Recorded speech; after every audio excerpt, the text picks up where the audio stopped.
Hi guys, current affairs funda में आप सभी का स्वागत है। मैं हूं आपके साथ अभिषेक शर्मा और आज के इस वीडियो सेशन में हम जून 3rd वीक के सभी महत्वपूर्ण करंट अफेयर्स एमसीक्यूज एक साथ कवर करने वाले हैं। जो भी एस्पिरेंट्स हमारे डेली करंट अफेयर्स नहीं देख पाए हैं वो अपने करंट अफेयर्स इस वीडियो के थ्रू कवर कर सकते हैं। साथ ही गाइस, इस सेशन को शुरू करने से पहले आप सभी को बताना चाहूँगा, यदि आप हमारे daily current affairs PDF, weekly PDF और मंथली पीडीएफ चाहते हैं तो इस वीडियो के फर्स्ट कमेंट में या फिर डिस्क्रिप्शन में दिए गए लिंक पर क्लिक करके पा सकते हैं।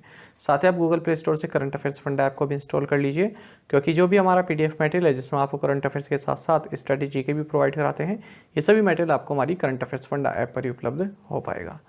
और हमारे पीडीएफ कोर्स संबंधित यदि आपका कोई भी डाउट है, कुछ भी आप पूछना चाहते हैं तो कमेंट बॉक्स में जरूर लिखिएगा। तो चलिए फिर करते हैं शुरुआत इस वीडियो सेशन की। विच फॉर्मर जज of supreme court was named chairperson of the press council of India?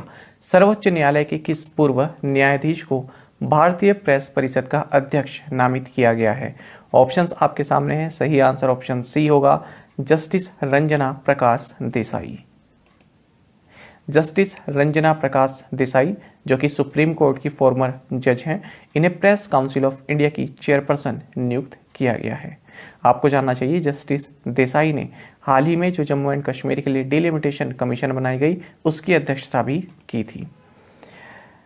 इससे पहले जस्टिस चंद्रमौली कुमार प्रसाद ये प्रेस काउंसिल ऑफ इंडिया के चेयरपर्सन थे और नवंबर 2021 में ये पद इन्होंने छोड़ दिया था, खाली कर दिया था और उसी के बाद से अब तक ये पद खाली रहा और अब इस पद पर नियुक्ति की गई है जस्टिस रंजना प्रकाश देसाई की।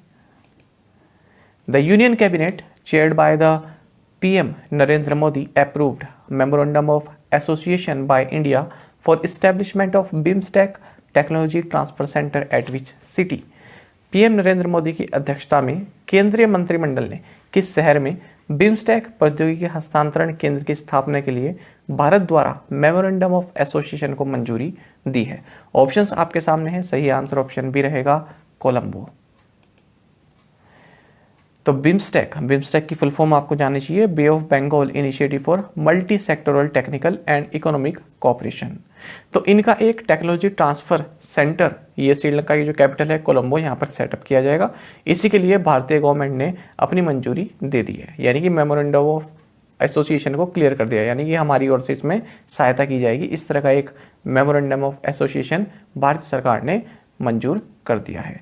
आपको जानना चाहिए, जो इस बार की 5th बिम्स्टेक समिट थी ये 30 मार्च को कोलंबो श्रीलंका में हुई है। याद रखिएगा, इस साल जो भी एग्ज़ाम होंगे वहाँ पर पूछा जाएगा आपसे ये एग्ज़ाम, और हाल ही में भी देखा गया एग्ज़ाम्स में पूछा गया, एनटीपीसी के एग्ज़ाम में भी पूछा गया कि जो 5th बिम्स्टेक समिट हुई इसका आयोजन स्थल क्या था। बाकी आपको जानना चाहिए, बिम्स्टेक के मेंबर स्टेट्स 7 हैं, Bangladesh, Bhutan, India, Myanmar, Nepal, Sri Lanka and Thailand, और इसका परमानेंट सेक्रेटेरिएट ढाका बांग्लादेश में है। अच्छा, आपको यहाँ पर ये जानना चाहिए, जब आप बिम्स्टेक के मेंबर स्टेट्स लिखते हैं इसी के साथ में आप जो शार्क के मेंबर स्टेट्स हैं उनको भी लिखें, क्योंकि यहाँ पर कन्फ्यूजन हो जाता है, म्यांमार और थाईलैंड के साथ कन्फ्यूजन हो जाता है जब हम शार्क के मेंबर्स को देखते हैं। तो ताकि कन्फ्यूजन ना हो, इसके साथ ही आप शार्क के मेंबर्स को भी लिखें और तब याद करें। बाकी आपको जानना चाहिए कि जो बिम्स्टेक के करंट सेक्रेटरी जनरल हैं ये भूटान के हैं, तेंजिन लेकपेल। अच्छा, आपको ये जानना चाहिए, वर्ल्ड की पॉपुलेशन 22% बिम्स्टेक कंट्रीज से आता है, यानी ये कंट्रीब्यूट करते हैं, और इनकी जो कंबाइंड जीडीपी है ये 2.7 ट्रिलियन यूएस डॉलर की है। पहली समिट इसकी थाईलैंड में हुई थी। What is the theme for world day to combat desertification and drought 2022? मरुस्थलीकरण और सूखा रोकथाम दिवस 2022 का विषय क्या है, थीम क्या है?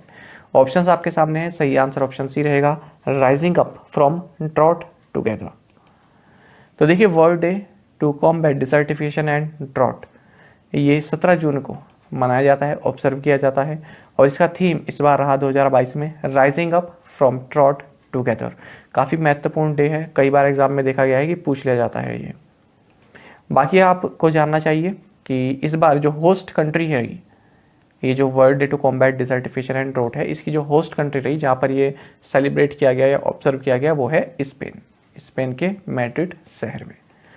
बाकी डिजर्टिफिकेशन का मतलब आप जानते ही हैं कि लैंड का डिग्रेडेशन, यानी कि जो उपजाऊ भूमि है वो जो है जब इस तरह की भूमि बन जाए कि वहाँ पर कुछ भी पैदा ना हो तो उसको बोलते हैं डिजर्टिफिकेशन, तो वो क्लाइमेट की वजह से भी हो सकता है, क्लाइमेट वेरिएशन की वजह से, या फिर ह्यूमन एक्टिविटीज़ की वजह से भी हो सकता है। जैसे जो एनिमल्स हैं वो ओवर ग्रेजिंग करें, है ना, जो चरते हैं वो ज़्यादा ही चर जाए, तो उसकी वजह से भी ये कंडीशन देखने को मिलती है।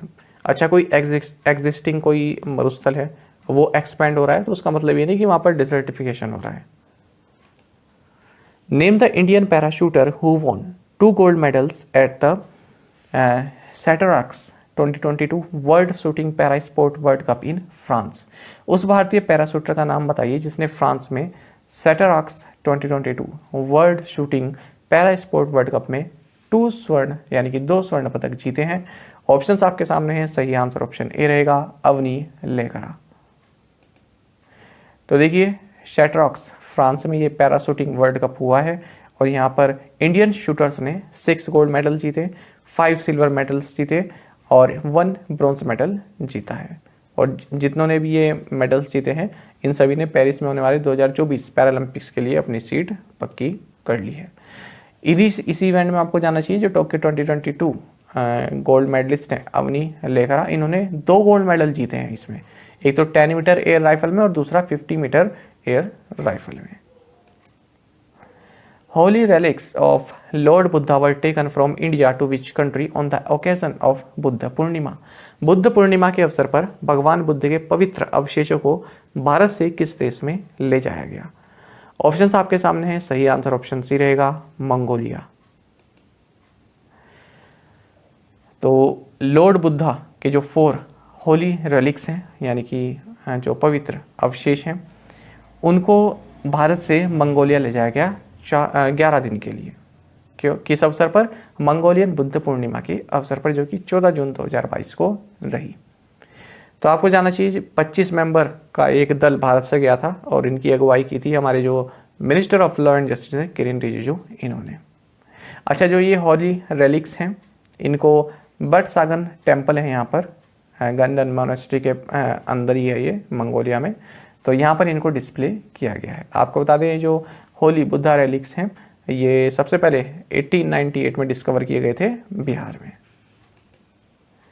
International day of family remittances is celebrated on which day? अंतर्राष्ट्रीय परिवार प्रेषण दिवस किस दिन मनाया जाता है? ऑप्शंस आपके सामने है, सही आंसर ऑप्शन डी रहेगा, जून 16। तो देखिए, international day of family remittances ये हर साल 16 जून को मनाया जाता है और इस बार 2022 में इसका थीम है recovery and resilience through digital and financial inclusion.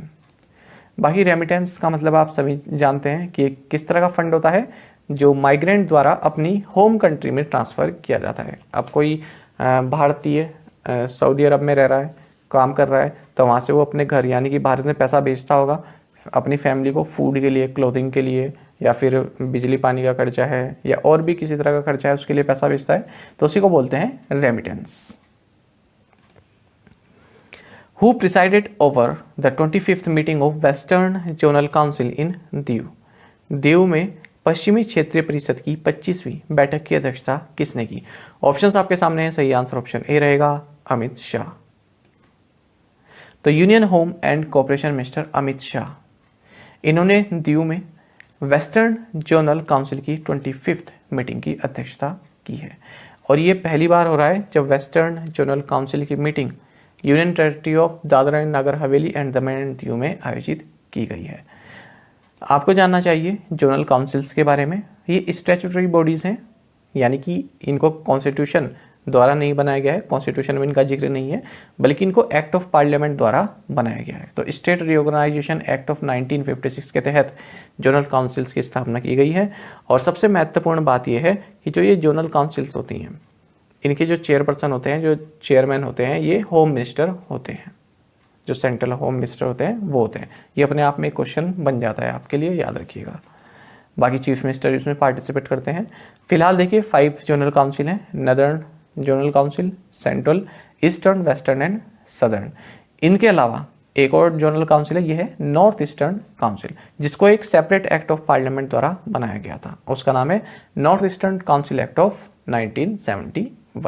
और इसमें ये जो हमारे जो नॉर्थ ईस्ट के स्टेट्स हैं, असम, मणिपुर, मिजोरम, अरुणाचल प्रदेश, नागालैंड, मेघालय, त्रिपुरा एंड सिक्किम, ये सभी इसमें आते हैं। तो टोटल 6 जोनल काउंसिल्स आप कह सकते हैं।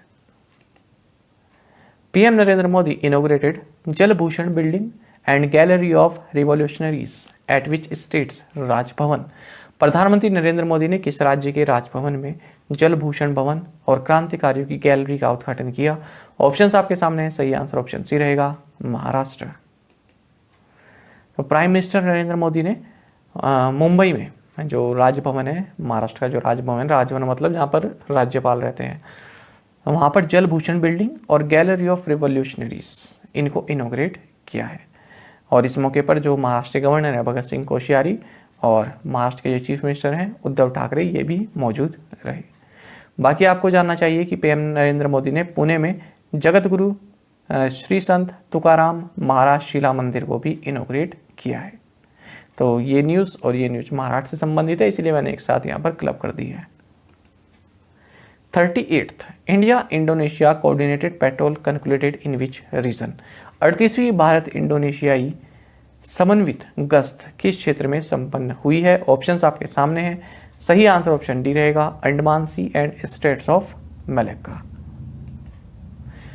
तो देखिए 38th India Indonesia coordinated petrol, जैसे आप इंडो कॉर्पेट भी बोलते हैं, ये जो भारत की अंडमान एंड निकोबार कमांड है और इंडोनेशियन नेवी, इन दोनों के बीच में ही अंडमान सी एंड स्टेट्स ऑफ मलक्का में संपन्न हुई है।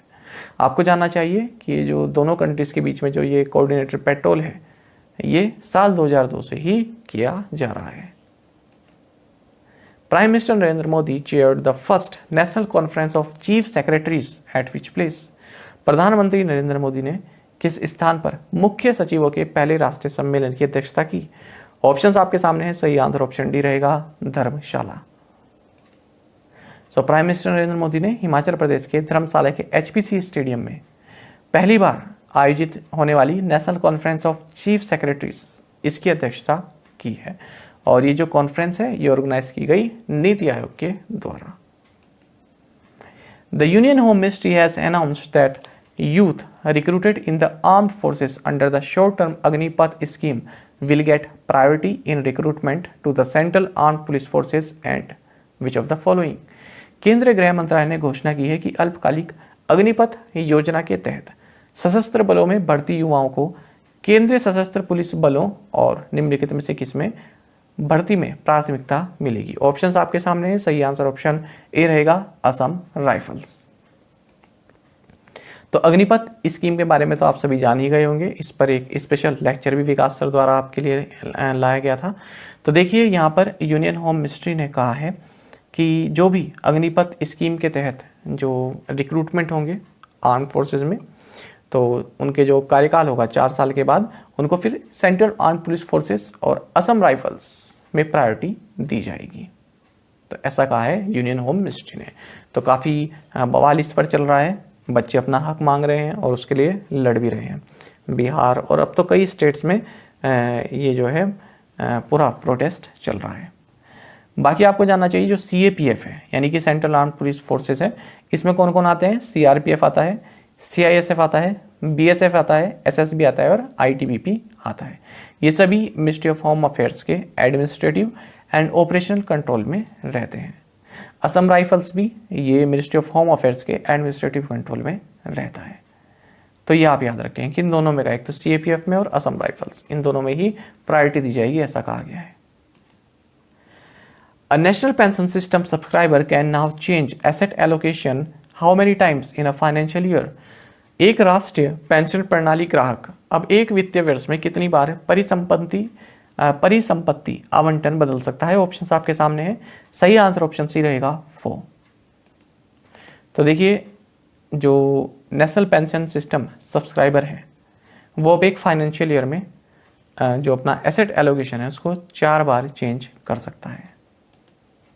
जानेंगे इसके बारे में। देखिए टियर 1 और टियर 2 अकाउंट होते हैं जो NPS सब्सक्राइबर होते हैं उनके लिए। अब NPS सब्सक्राइबर्स अपना फंड 3 एसेट क्लास में जो है आप 3 एसेट क्लास में अपने फंड को वो मैनेज करते हैं, ठीक है। कौन? NPS subscribers. एक तो इक्विटी दूसरा है गवर्नमेंट सिक्योरिटी और तीसरा है कॉर्पोरेट बॉन्ड। तो इन तीनों ही एसेट क्लास में जो एनपीएस सब्सक्राइबर्स हैं वो अपना फंड लगा सकते हैं। तो फिलहाल सब्सक्राइबर्स अपने फंड एलोकेशन में साल में 2 बार ही बदलाव कर सकते हैं, लेकिन अब यहाँ पर मंजूरी दे दी गई है पीएफआरडीए के द्वारा कि अब 4 बार ये फाइनेंशियल ईयर में उसमें चेंज कर सकते हैं। बाकी पीएफआरडीए के बारे में आपको जानना चाहिए, चेयरमैन सुप्रतिम बंदोपाध्याय हैं, हेडक्वार्टर्स न्यू दिल्ली में। Which edition of International Day for Countering Hate Speech is being celebrated on June 18? Hate speech का मुकाबला करने के लिए अंतर्राष्ट्रीय दिवस का कौन सा संस्करण 18 जून को मनाया जा रहा है? ऑप्शंस आपके सामने हैं। सही आंसर ऑप्शन ए रहेगा फर्स्ट। तो देखिए जुलाई 2021 में यूनाइटेड नेशंस ने डिसाइड किया कि 18 जून को international day for countering hate speech के रूप में हम मनाएंगे, और इसलिए साल 2022 में 18 जून को ये पहली बार अब मनाया जा रहा है।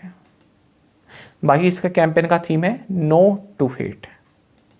हेट स्पीच आप जानते हैं किसी भी तरह की इस तरह की लिखित या फिर इस तरह की कोई लिखित बात या फिर कोई मुंह से बोली हुई बात जो कि किसी रिलीजन पर या एथनिसिटी पर बेस्ड हो और दूसरे के सम्मान को ठेस पहुँचाए या फिर किसी तरह का वायलेंस जो है क्रिएट करे, तो इस तरह की स्पीच को कहते हैं हेट स्पीच।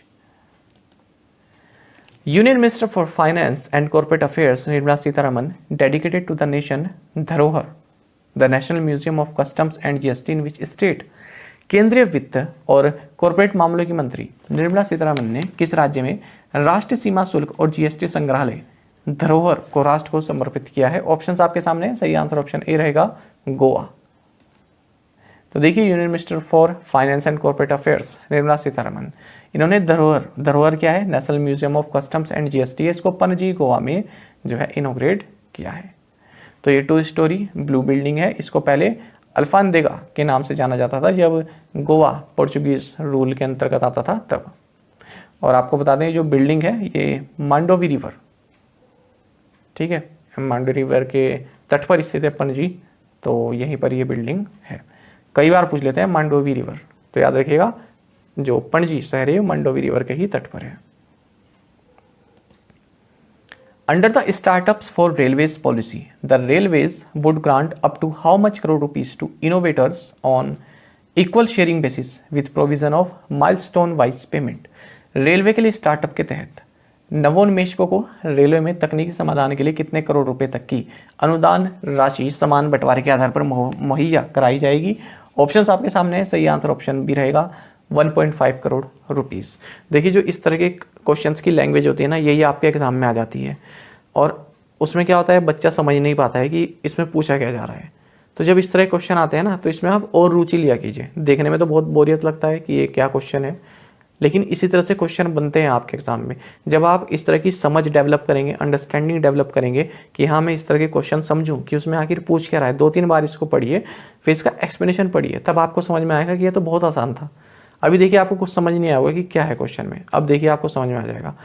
देखिए तो इंडियन रेलवेज ने स्टार्टअप्स फॉर रेलवेज इस तरह की एक पॉलिसी लॉन्च की है, और इसका मकसद क्या है, जो रेलवे से संबंधित है कोई भी स्टार्टअप है जो नई टेक्नोलॉजी सॉल्यूशंस लाएगा रेलवेज में जो यूज़ हो सके, ठीक है, तो उनके लिए 1.5 करोड़ रुपीज़ का सीड फंड प्रोवाइड कराएगा रेलवे। केवल इतना सा इसका मतलब था, ठीक है। जो स्टार्टअप है रेलवे में जो टेक्नोलॉजी सॉल्यूशंस प्रोवाइड कराएगा, नई नई सॉल्यूशंस देगा, ठीक है, टेक्निक्स देगा, तो बस वहाँ पर 1.5 करोड़ रुपीज़ तक का सीड फंड प्रोवाइड कराएगा इंडियन रेलवे। और ये जो इनोवेशन फंड है ये डायरेक्टली जो ग्रांट करा जाएगा, ये Indian railway innovation policy startups को ग्रांट किया जाएगा। The Adani Group has tied up with the Total Energies SE to jointly create the world's largest green hydrogen ecosystem in Gujarat. Total Energies SE is from which country? Adani समूह ने गुजरात में दुनिया का सबसे बड़ा ग्रीन हाइड्रोजन इकोसिस्टम बनाने के लिए टोटल एनर्जीज SE के साथ समझौता किया है।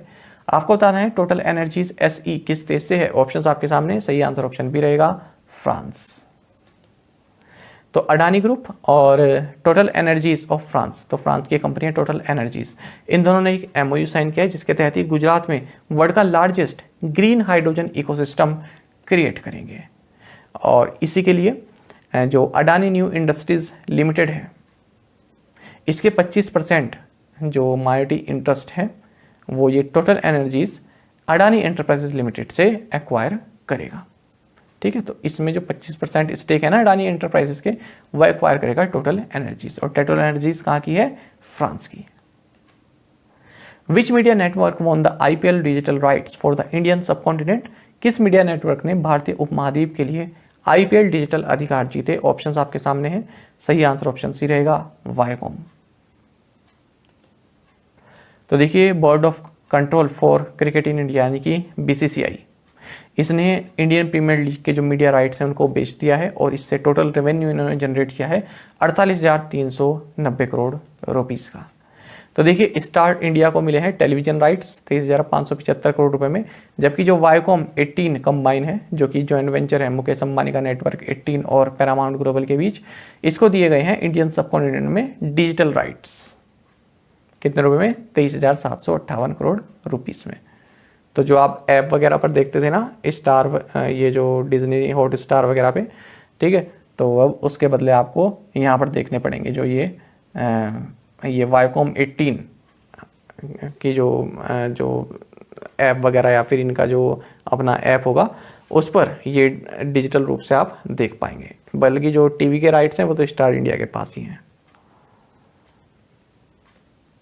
बाकी आपको जानना चाहिए इसके अलावा जो वर्ल्ड राइट्स हैं वो Viacom 18 and Times Internet Limited, इन दोनों के बीच में डिवाइड कर दिए गए हैं 1,457 करोड़ रुपीस में। In which of the following games did long distance great Harichand win a gold medal? निम्नलिखित में से किस खेल में लंबी दूरी के महान खिलाड़ी हरिचंद ने स्वर्ण पदक जीता था? ऑप्शंस आपके सामने है, सही आंसर ऑप्शन सी है, 1978 एशियन गेम्स बैंकॉक।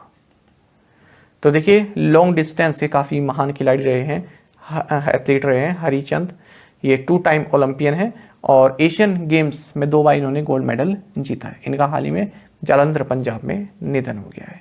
तो आपको जानना चाहिए जो 1978 के बैंकॉक एशियन गेम्स थे, यहाँ पे इन्होंने 5,000 एंड 10,000 मीटर में जो है गोल्ड मेडल जीता।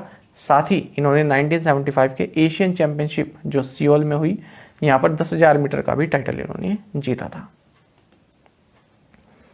India is negotiating the purchase of additional Chinook CH-47F1 heavy lift helicopters and AH-64E Apache attack helicopters with which aircraft manufacturers? Bharat अतिरिक्त Chinook CH-47F1 heavy lift helicopter और AH-64E अपाचे अटैक हेलीकॉप्टर खरीदने के लिए किस विमान निर्माता के साथ बातचीत कर रहा है? ऑप्शंस आपके सामने हैं, सही आंसर ऑप्शन सी रहेगा, Boeing.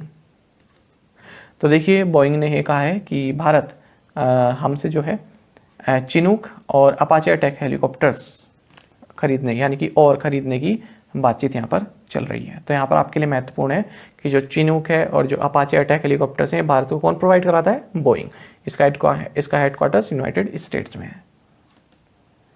Prime minister Narendra Modi participated in द्विशताब्दी महोत्सव of which newspaper in Mumbai? प्रधानमंत्री नरेंद्र मोदी ने मुंबई में किस अखबार के द्विशताब्दी महोत्सव में भाग लिया? ऑप्शंस आपके सामने हैं, सही आंसर ऑप्शन डी रहेगा, मुंबई समाचार।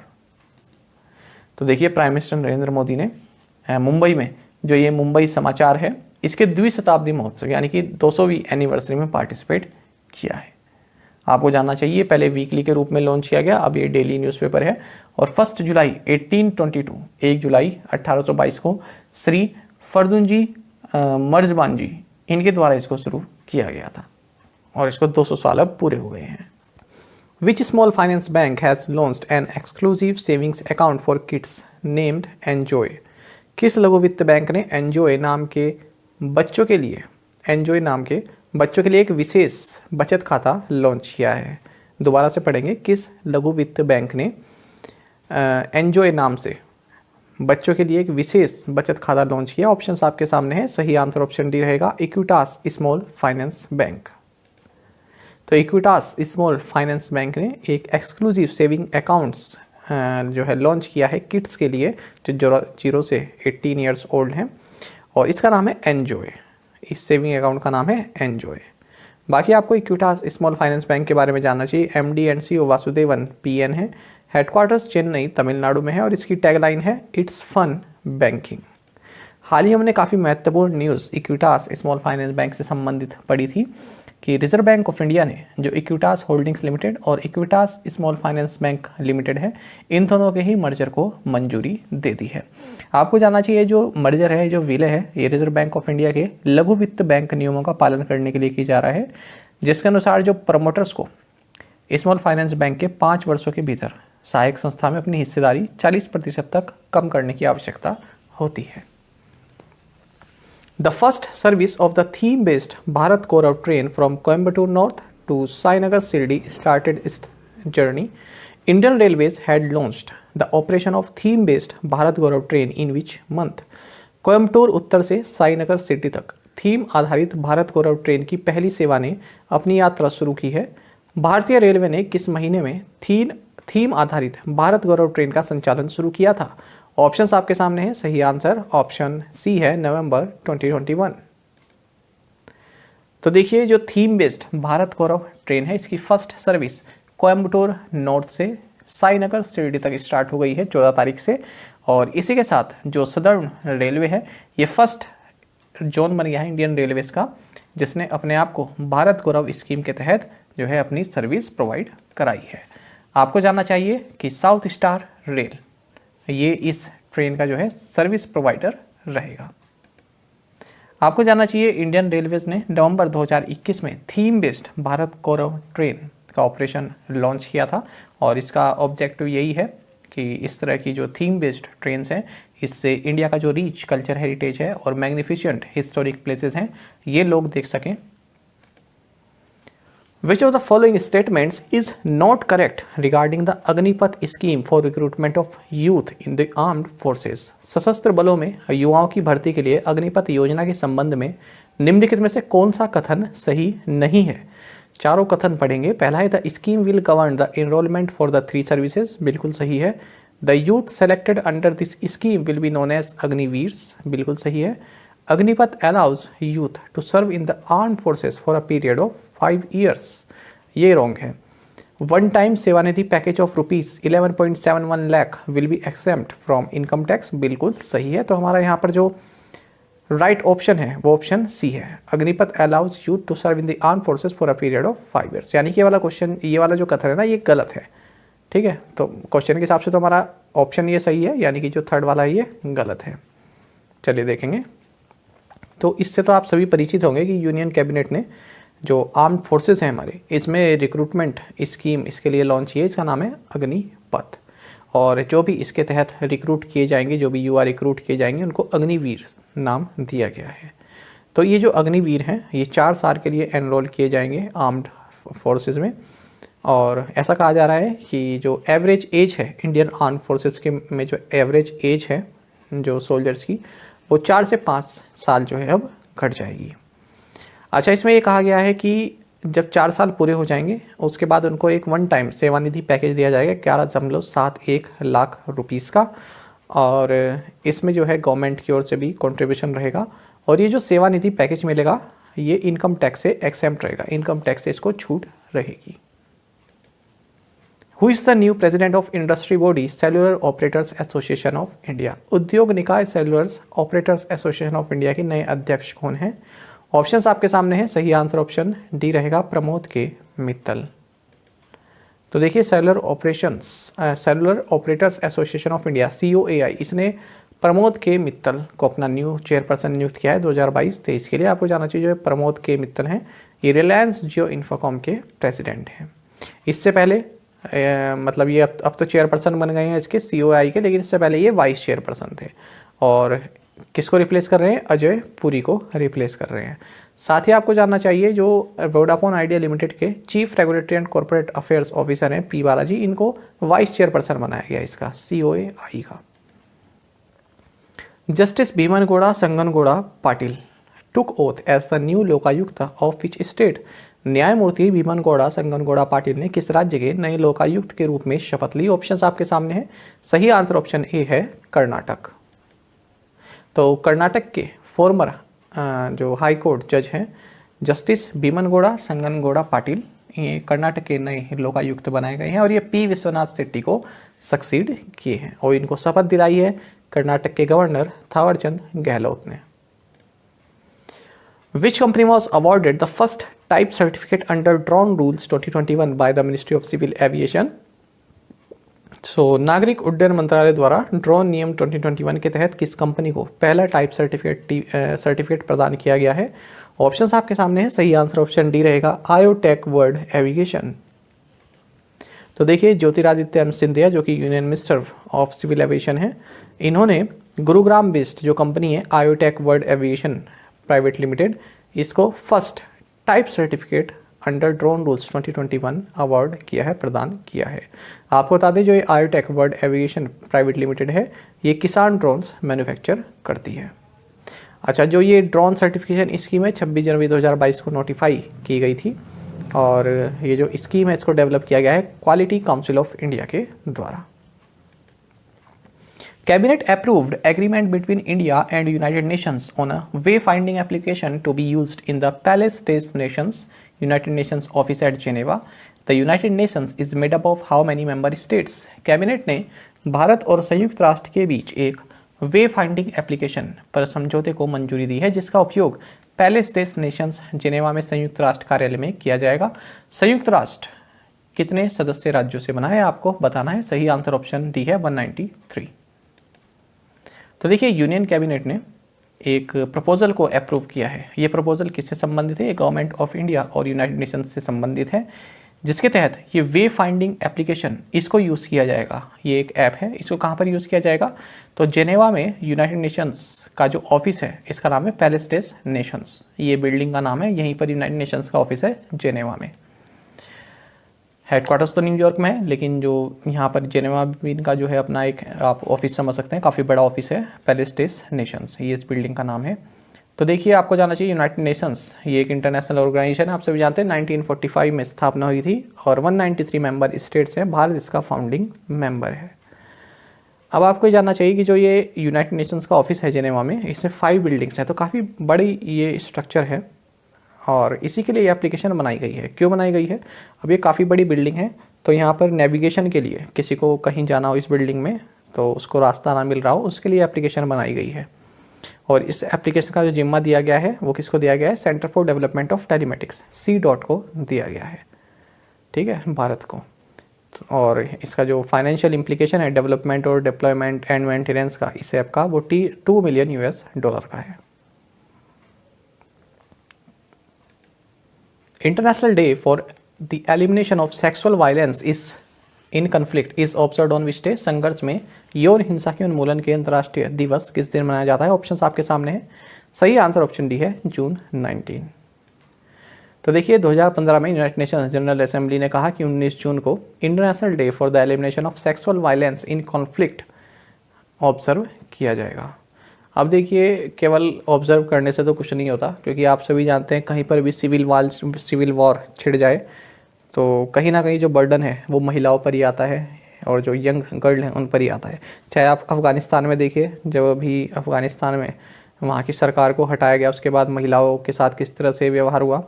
और जो रिपोर्ट्स यूक्रेन से आई, जो रशियन सोल्जर्स ने वहाँ पर किया, जैसा कि यूक्रेन ने बताया है, तो वहाँ पर आप देख सकते हैं किस तरह का सेक्सुअल वायलेंस किया गया। तो ये तो गंभीर एक सिचुएशन रहती है, कहीं पर भी कोई कॉन्फ्लिक्ट हो तो वहाँ पर निशाना सबसे पहले महिलाएं ही बनती है। India successfully carried out the night launch of which short range ballistic missile from an integrated test range in Odisha? Bharat ने उड़ीसा में एक एकीकृत परीक्षण रेंज से किस लघु दूरी या छोटी दूरी की बैलिस्टिक मिसाइल का रात्रि प्रशिक्षण सफलतापूर्वक किया है? ऑप्शंस आपके सामने हैं। सही आंसर ऑप्शन सी है, पृथ्वी 2। तो देखिए, भारत ने सक्सेसफुली जो पृथ्वी 2 शॉर्ट रेंज बैलिस्टिक मिसाइल है, इसको रात में टेस्ट फायर किया है। कहाँ से? Integrated test range Chandipur Orissa से। इसकी जो रेंज है इस मिसाइल की 250 से 350 किलोमीटर्स की है। Union minister for external affairs doctor S Jaishankar and union minister for youth affairs and sports Anurag Singh Thakur inaugurated first ever Sai squash courts eight which stadium? केंद्रीय विदेश मंत्री डॉक्टर एस जयशंकर और केंद्रीय युवा मामलों और खेल मंत्री अनुराग सिंह ठाकुर ने किस स्टेडियम में भारतीय खेल प्राधिकरण के पहले स्क्वैश कोर्ट का उद्घाटन किया? ऑप्शंस आपके सामने है। सही आंसर ऑप्शन डी रहेगा, मेजर ध्यानचंद स्टेडियम। तो देखिए इन दोनों ने ही major Dhyanchand stadium new Delhi में जो स्पोर्ट्स अथॉरिटी ऑफ इंडिया है इसके स्क्वैश कोर्ट्स को इनोग्रेट किया है। और आपको बता दें ये फर्स्ट एवर स्क्वैश कोर्ट है जो कि स्पोर्ट्स अथॉरिटी ऑफ इंडिया द्वारा भारत में सेटअप किया गया है। अच्छा, हमने एक ये क्वेश्चन पढ़ा था 2-3 महीने पहले कि स्पोर्ट्स अथॉरिटी ऑफ इंडिया ने जो इसका रीजनल सेंटर है गांधीनगर गुजरात में, यहाँ पर एक पैरा सेंटर इस्टेब्लिश किया है। तो ये क्वेश्चन मुझे एक अभी 2 दिन पहले या फिर हाँ अभी एक स्टूडेंट ने मुझे टेलीग्राम पर सेंड किया कि ये वाला क्वेश्चन पूछा गया था। तो ये हमने पढ़ा है और कह रहा था कि ऑप्शन काफ़ी कंफ्यूजिंग थे, इसमें मुंबई वगैरह भी था, मुंबई था, न्यू दिल्ली था, गांधीनगर था। ठीक है, तो इस तरह की चीज़ें आप ध्यान रखें, पूछ ली जाती हैं। जैसे स्पोर्ट्स अथॉरिटी ऑफ इंडिया का ये फर्स्ट एवर स्क्वैश कोर्ट है। अभी आपको देखने में लग रहा है कि हाँ ठीक है न्यू दिल्ली में है। अब कुछ महीने जब हो जाएंगे, अगर ये आपके क्वेश्चन आ गया, न्यू दिल्ली आ गया, गांधीनगर आ गया, भोपाल आ गया, तो कन्फ्यूज़न हो जाती है यदि आपने 2-3 बार इस चीज़ को न याद रखा हो। तो ये देखिए करंट अफेयर हमने पढ़ा था और ये पूछा भी गया रेलवे में कि गांधीनगर में जो इसका रीजनल सेंटर है यहाँ पर एक इसने sign sports authority of India ने पैरा सेंटर अपना सेटअप किया है। Which agency has developed an Indian standard IS 17693-2022 for non electric cooling cabinet made of clay? किस एजेंसी ने मिट्टी से बने नॉन इलेक्ट्रिक कूलिंग कैबिनेट के लिए एक भारतीय मानक IS 17693-2022 विकसित किया? ऑप्शंस आपके सामने हैं और सही आंसर ऑप्शन ए रहेगा BIS, bureau of Indian standards. Easy question है। तो देखिए ब्यूरो ऑफ इंडियन स्टैंडर्ड्स जो कि नेशनल स्टैंडर्ड्स बॉडी है इंडिया की, इसने non electric cooling cabinet made of clay के लिए एक इंडियन स्टैंडर्ड डेवलप किया है। यह है IS 17693-2022। आपको बता दें कि मानसुख भाई प्रजापति गुजरात से है, तो इन्होंने ये इनोवेशन किया है मिट्टी कूल रेफ्रिजरेटर का। काफ़ी इको फ्रेंडली टेक्नोलॉजी है और इसमें जो आपके फूड है, ठीक है, उसको आप बिना इलेक्ट्रिसिटी यूज़ किए इस रेफ्रिजरेटर को यूज़ कर सकते हैं। यहाँ पर आपका फूड जो है सुरक्षित रहेगा। Which of the following has emerged as India's most valuable company according to the latest Burgundy Private Hurun India 500 special report? नवीनतम बुरगंडी प्राइवेट हुरुन इंडिया 500 विशेष रिपोर्ट के अनुसार निम्नलिखित में से कौन भारत की सबसे मूल्यवान कंपनी के रूप में उभरा है? ऑप्शंस आपके सामने है। सही आंसर ऑप्शन सी है रिलायंस इंडस्ट्रीज। तो देखिए एक्सिस बैंक की जो बुरगंडी प्राइवेट लिमिटेड है और हुरुन इंडिया 500 इन्होंने एक स्पेशल रिपोर्ट लॉन्च किया है और इसमें जो है जो मुकेश अंबानी की कंपनी है रिलायंस इंडस्ट्रीज़ लिमिटेड, ये इंडिया की मोस्ट वैल्यूएबल कंपनी बताई गई है 18.9 लाख करोड़ रुपीज़ के वैल्यूएशन के साथ। इसके बाद फिर TCS है 12.9 लाख करोड़ और फिर है HDFC। अच्छा, अब इसमें टॉप 500 वैल्यूएशन लिस्ट में शामिल होने के लिए जो कंपनी है उसकी वैल्यूएशन 5800 करोड़ या फिर 760 मिलियन $US होनी चाहिए। आपको बता दें सबसे ज़्यादा जो मैक्सिमम गेन है, अच्छा इस रिपोर्ट का पीरियड क्या रहा, अक्टूबर 2021 से अप्रैल 2022 का। इस पीरियड में जिस कंपनी ने सबसे ज़्यादा गेन किया है वो अडानी ग्रुप की कंपनीज़ हैं। इसमें खास करके अडानी ग्रीन इसने 16 से जो है डायरेक्ट 6th पोजीशन पे आ गई है। अच्छा, अब अगर सेक्टर की बात करें तो सबसे ज़्यादा फाइनेंशियल सर्विसेज से संबंधित कंपनीज़ हैं इस लिस्ट में। उसके बाद है फिर सॉफ्टवेयर एंड सर्विसेज से संबंधित, फिर हेल्थ केयर से संबंधित। आपको जानना चाहिए इस लिस्ट में केवल मुंबई से ही 159 कंपनीज़ हैं, उसके बाद बेंगलुरु से है, फिर गुरुग्राम से है, फिर चेन्नई से है। Name the India's most valuable unlisted company as per the 2021 Burgundy private Hurun India 500 list. 2021 Burgundy private Hurun India 500 सूची के अनुसार भारत की सबसे मूल्यवान असूचीबद्ध कंपनी का नाम बताएं। अनलिस्टेड है जो। ऑप्शंस आपके सामने, सही आंसर ऑप्शन डी रहेगा सीरम इंस्टीट्यूट ऑफ इंडिया। तो देखिए यहाँ पर आप देख सकते हैं सीरम इंस्टीट्यूट ऑफ इंडिया पहले पर है, फिर national stock exchange of India, फिर बायजूस, फिर इनमोबी, फिर ओयो, टॉप 5 ये हैं। तो यहाँ पर ये फिर से रिपोर्ट है। अब ये अनलिस्टेड कंपनीज़ हैं, तो इसमें सबसे टॉप पोजीशन पर है serum institute of India, 1.83 lakh crore रुपये की वैल्यूएशन है। उसके बाद फिर NSE, बायजूस, ये सब हैं। Which Indian city will host the 44th chess olympiad from July 28 to August 10, 2022? Bharat का कौन सा शहर 28 जुलाई से 10 अगस्त 2022 तक 44वें शतरंज ओलंपियाड की मेजबानी करेगा? सही आंसर ऑप्शन बी है चेन्नई। तो देखिए प्राइम मिनिस्टर नरेंद्र मोदी ने जो 44th चेस ओलंपियाड है इसकी जो टॉर्च रिले है उसको इंदिरा गांधी स्टेडियम न्यू दिल्ली में लॉन्च किया है। और ऐसा पहली बार हुआ है, भारत पहली ही कंट्री बन गया है जहां पर चेस ओलंपियाड टॉर्च रिले को इनोग्रेट किया गया है। जो फाइट के प्रेसिडेंट हैं आर्काडी ड्वोरकोविच, इन्होंने ये जो टॉर्च है ये प्राइम मिनिस्टर को हैंड ओवर की उसके बाद प्राइम मिनिस्टर ने ये हैंड ओवर की है ग्रैंड मास्टर विश्वनाथ आनंद को। अब ये जो टॉर्च है ये 40 दिन तक जो है 75 सिटीज़ में जो है मूव करती रहेगी, घूमेगी, और लास्ट में कल्मिनेशन कहाँ होगा इसका, महाबलीपुरम नियर चेन्नई में। और जितनी भी जगह जाएगी हर जगह उस राज्य के जो चेस ग्रैंड मास्टर हैं वो इसको रिसीव करेंगे। आपको बता दें जो 44th चेस ओलंपियाड है ये चेन्नई में होगा जुलाई 28 से अगस्त 10, 2022 के बीच में। और ऐसी पहली बार है जब भारत जो है इसको ऑर्गेनाइज कर रहा है। Which agency signed an MOU with Indian Navy for cooperation on numerical model-based applications in meteorological and oceanology? किस एजेंसी ने मौसम विज्ञान और समुद्र विज्ञान में संख्यात्मक मॉडल आधारित अनुप्रयोगों पर सहयोग के लिए भारतीय नौसेना के साथ एक समझौता ज्ञापन पर हस्ताक्षर किए? ऑप्शंस आपके सामने है, सही आंसर ऑप्शन डी रहेगा, national centre for medium range weather forecasting. तो यहाँ पर national centre for medium range weather forecasting जो कि मिनिस्ट्री ऑफ अर्थ साइंसेस के अंतर्गत आता है, इसने एक MOU साइन किया है इंडियन नेवी के साथ। किस लिए? For cooperation on numerical model based applications in metrology and oceanology. First ever India European union security and defence consultations held in which country? पहली बार भारत यूरोपीय संघ सुरक्षा और रक्षा परामर्श किस देश में आयोजित किया गया? सही आंसर ऑप्शन सी है, बेल्जियम। तो देखिए पहली बार है इंडिया यूरोपियन यूनियन का सिक्योरिटी एंड डिफेंस कंसल्टेशंस इस तरह की मीटिंग हुई है। कहाँ पर? ब्रुसेल्स, बेल्जियम में। और ये इसलिए हुई क्योंकि इंडिया EU समिट जो जुलाई 2020 में हुई थी वहाँ पर इस बात पर चर्चा की गई थी कि हम इस तरह की एक कॉन्फ्रेंस अपना करेंगे, इस तरह की एक बैठक करेंगे। साथ ही यहाँ पर जो परमानेंट स्ट्रक्चर्ड कोऑपरेशन है पेस्को, इसमें भारत की क्या भूमिका रहनी चाहिए, भारत का पार्टिसिपेशन इसमें कैसा रहना चाहिए, इस पर भी चर्चा हुई। आपको जानना चाहिए जो ये पेस्को है ये यूरोपियन यूनियन का जो सिक्योरिटी एंड डिफेंस पॉलिसी है इसका एक हिस्सा है। दिसंबर 2017 में इसको स्टैब्लिश किया गया था। Who have been named ICC Players of the Month for May 2021? ये पिछले ही क्वेश्चन की हिंदी इसमें आ गई है, माफ़ कीजिएगा। Who have been named ICC Players of the Month for May 2022? पूछ रहे हैं कि ICC Players of the Month मई महीने के लिए किनको चुना गया? ऑप्शंस आपके सामने हैं, सही आंसर ऑप्शन डी रहेगा, Angelo Mathews and Tuba Hasan. तो देखिए श्रीलंका के एंजेलो मैथ्यूज और पाकिस्तान की जो स्पिन सेंसेशन है ट्यूबा हसन, तो इन्हें ICC players of the month for May नियुक्त किया गया है या चुना गया है। Which country hosted the 8th global conference of young parliamentarians? युवा सांसदों के 8वें वैश्विक सम्मेलन की मेजबानी किस देश ने की है?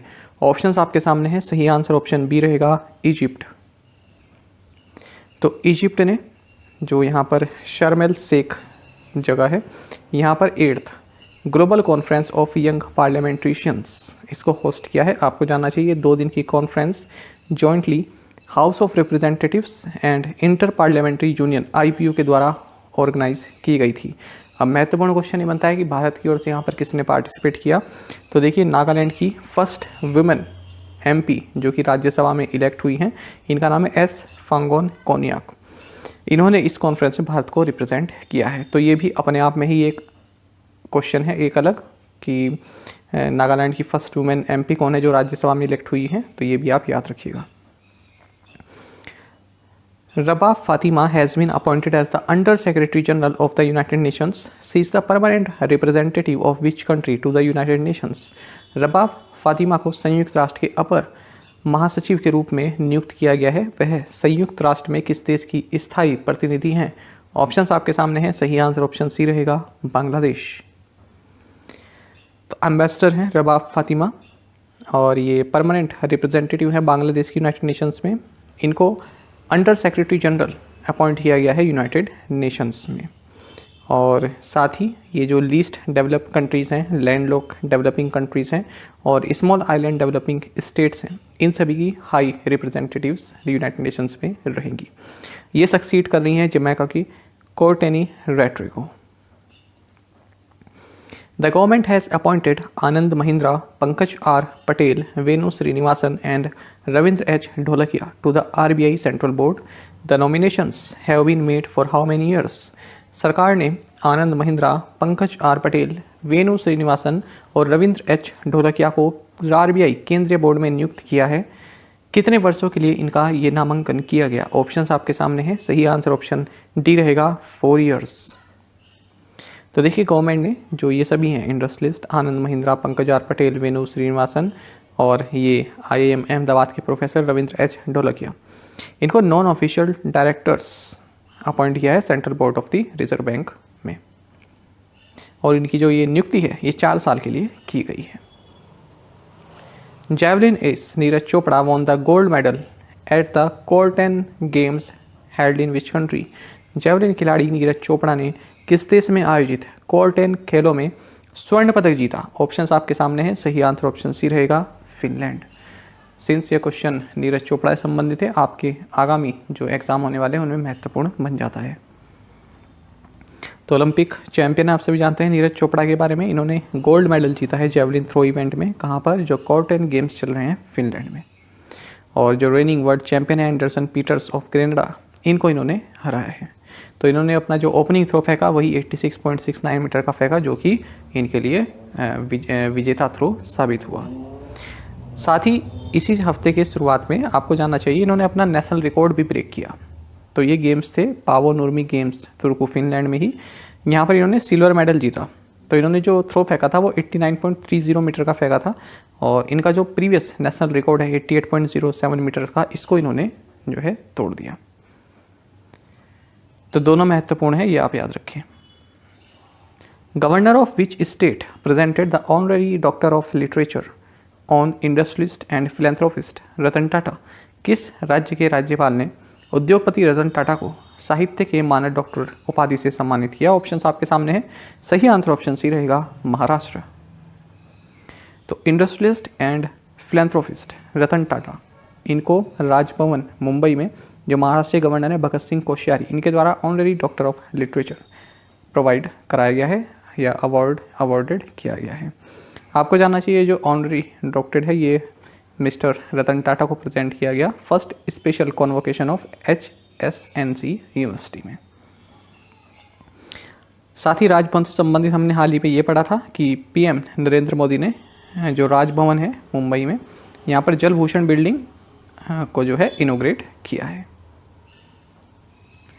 The Uttar Pradesh expressways industrial development authority UPEIDA has collaborated with State Bank of India, Bank of Baroda, Punjab National Bank and which all India financial institution to boost investment in Uttar Pradesh.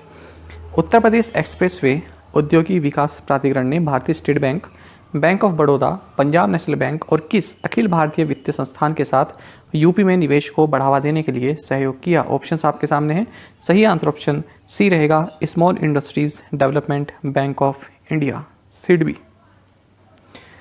तो देखिए जो यूपी डिफेंस इंडस्ट्रियल कॉरिडोर में जो investors हैं तो उनको support provide कराने के लिए Uttar Pradesh expressways industrial development authority ने 3 मेजर नेशनलाइज्ड बैंक जो हमारे देश के state bank of India, bank of Baroda and Punjab national bank, साथ साथ जो small industry development bank of India है, इनके साथ करार किया है।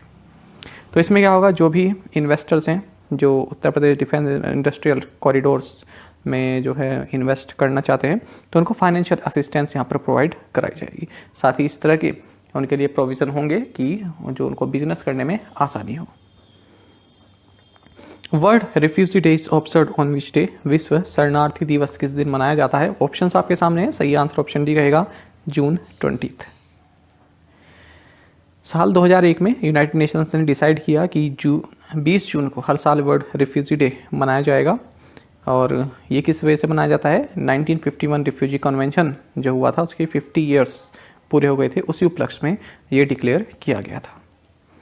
बाकी आपको जानना चाहिए कि हर साल United Nations High Commissioner for Refugees ये थीम भी सेट करता है वर्ल्ड रिफ्यूजी डे का, और इस बार थीम है whoever, wherever, whenever, everyone has the right to seek safety. The Competition Commission of India approved acquisition of up to 24.98% shareholding of IIFL Wealth Management Limited by which company? पूछ रहा है कि भारतीय प्रतिस्पर्धा आयोग ने किस कंपनी द्वारा IIFL Wealth Management Limited की 24.98% तक हिस्सेदारी की अधिग्रहण को मंजूरी दी है। ऑप्शंस आपके सामने हैं, सही आंसर ऑप्शन डी रहेगा BC एशिया इन्वेस्टमेंट लिमिटेड। तो देखिए competition commission of India CCI आप जानते हैं, तो इसने जो IIFL वेल्थ मैनेजमेंट लिमिटेड है इसमें 0.98% शेयर एक्वायर करने की अनुमति दे दी है। किसको? बीसी एशिया इन्वेस्टमेंट लिमिटेड को। आपको बता दें जो बीसी एशिया है ये एक इन्वेस्टमेंट होल्डिंग कंपनी है and it is incorporated under the laws of Mauritius. साथ ही एक और अप्रूवल यहाँ पर दिया है कंपटीशन कमीशन ऑफ इंडिया ने, ये दिया है कि एयर एशिया इंडिया में entire share holding air India जो है एक्वायर कर सकता है, इसकी अप्रूवल भी यहाँ पर दी गई है। Name the Indian weight lifter who won a gold medal at the 2022 IWF youth world championships in Mexico. उस भारतीय भारोत्तोलक का नाम बताइए जिसने मैक्सिको में 2022 IWF युवा विश्व चैंपियनशिप में स्वर्ण पदक जीता है। ऑप्शंस आपके सामने है, सही आंसर ऑप्शन सी रहेगा, गुरुनाइडू सनापति। तो भारत के गुरुनाइडू सनापति ने गोल्ड मेडल जीता है कहाँ पर? 2022 IWF यूथ वर्ल्ड चैंपियनशिप जो कि मैक्सिको में हुई है। तो इन्होंने टोटल 230 kg यहाँ पर लिफ्ट किया है और इनकी वेट कैटेगरी 55 kg की रही है। इन्हीं के साथ साथ सौम्या एस दालवी ने ब्रॉन्ज मेडल भी जीता और सिल्वर मेडल भी जीता। साथ ही आकांक्षा किशोर व्यवहारे इन्होंने सिल्वर मेडल जीता। विजय प्रजापति ने भी सिल्वर मेडल जीता है। Who won the men's title at 2022 Indonesia Masters badminton tournament, जिसे आप दाइहत्सु इंडोनेशिया मास्टर्स भी कहते हैं।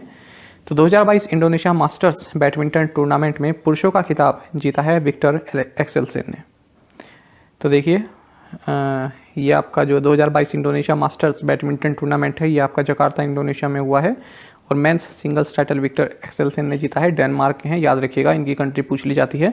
विमेंस सिंगल्स जीता है चाइना के शेन यूफेई ने। मेंस डबल्स आप देख सकते हैं यहाँ पर Fajar Alfian and Mohammad Rian Ardianto. इसी तरह से आप वीमेंस डबल्स भी देख सकते हैं और मिक्स डबल्स भी देख सकते हैं। Rahul Srivastava P of which state has become India 74th grand master. किस राज्य के राहुल श्रीवास्तव पी भारत के 74वें ग्रैंड मास्टर बन गए हैं? ऑप्शंस आपके सामने हैं, सही आंसर यहाँ पर जो है स्टेट के नाम आने थे। अच्छा ये पता क्या हुआ, पहले मैं क्वेश्चन बना रहा था इस तरह से कि who has become India 74th grand master, तो मैंने ये ऑप्शन बनाए, उसके बाद फिर मैंने क्वेश्चन चेंज कर दिया कि थोड़ा उससे पूछते हैं कि स्टेट का पूछ लेते हैं, पर मैं यहाँ पर ऑप्शन चेंज करना भूल गया। कोई बात नहीं, आप चाहे इसको इस तरह से देख लें कि हु हैज़ बिकम, बाकी PDF में मैं इसको सही कर दूंगा। ठीक है, ये क्वेश्चन पहले मैं इस तरह से बना रहा था कि कौन बने हैं, फिर मैंने सोचा कि इस तरह से बनाता हूँ कि किसी स्टेट से हैं। चलिए खैर कोई बात नहीं। देखिए राहुल श्रीवास्तव पी ये तेलंगाना से हैं, ये इंडिया के 74th ग्रैंड मास्टर बन गए हैं। कैसे बने हैं? क्योंकि इन्होंने जो 2500 जो ईरो पॉइंट्स होते हैं उनको ब्रेक कर दिया है, यानी कि उनसे ज़्यादा की रेटिंग इन्होंने मिल गई है। ये कारनामा इन्होंने कहाँ पर किया? 9th कैटोलिका चेस फेस्टिवल 2022 जो कि इटली में हुआ है। अब देखिए अगर ग्रैंड मास्टर बनना होता है तो 3 ग्रैंड मास्टर नॉर्म्स होते हैं, 3 शर्तें होती हैं, उनको पूरा करने होते हैं। साथ ही जो 2500 ईलो पॉइंट्स होते हैं वहाँ तक भी पहुँचना होता है। Name the only Indian umpire who was retained in the 11 member ICC elite panel of umpires. उस एकमात्र भारतीय अंपायर का नाम बताइए जिन्हें अंपायरों के 11 सदस्य ICC एलिट पैनल में बरकरार रखा गया है। ऑप्शंस आपके सामने हैं, सही आंसर ऑप्शन बी रहेगा नितिन मेनन। तो देखिए इंटरनेशनल क्रिकेट काउंसिल ने जो भारत के नितिन मेनन है इनको ICC एलिट पैनल में रिटेन किया है। साथ ही इस मंथ के लास्ट में जो श्रीलंका में जो सीरीज़ होने वाली है वहाँ पर ये न्यूट्रल एम्पायर के रूप में भी कार्य करते दिखेंगे, अपनी सेवा देते दिखेंगे। और ये इंदौर से हैं, इकलौते इंडियन अंपायर हैं जो कि 11 member elite panel of umpires में इंक्लूडेड हैं। Name the Indian American person who has been appointed as the CEO of Verizon Business. उस भारतीय अमेरिकी व्यक्ति का नाम बताइए जिसे वेरिजोन बिजनेस का CEO नियुक्त किया गया। ऑप्शंस आपके सामने हैं, सही आंसर ऑप्शन डी रहेगा सौम्य नारायण संपत। तो इंडियन अमेरिकन है ये सौम्य नारायण संपत और ये वेरिजोन बिजनेस के CEO नियुक्त किए गए हैं और ये डायरेक्टली जो वेरिजोन के चेयरमैन एंड CEO हैं हैंस वेस्टबर्ग इनको रिपोर्ट करेंगे। What does NTAGI a panel advising the Indian government stand for. Bharat सरकार को सलाह देने वाला पैनल NTAGI का क्या अर्थ है? ऑप्शंस आपके सामने हैं, सही आंसर ऑप्शन डी रहेगा national technical advisory group on immunisation. इस तरह क्वेश्चन भी पूछ लेते हैं कि जी का मतलब क्या है यहाँ पर, कि एक एडवाइजरी पैनल है इसमें जी का मतलब बताइए या फिर इसमें ए का मतलब बताइए, इस तरह से पूछ लेते हैं क्योंकि न्यूज़ में रहता है ये पैनल। तो देखिए NTAGI का मतलब होता है national technical advisory group of immunisation.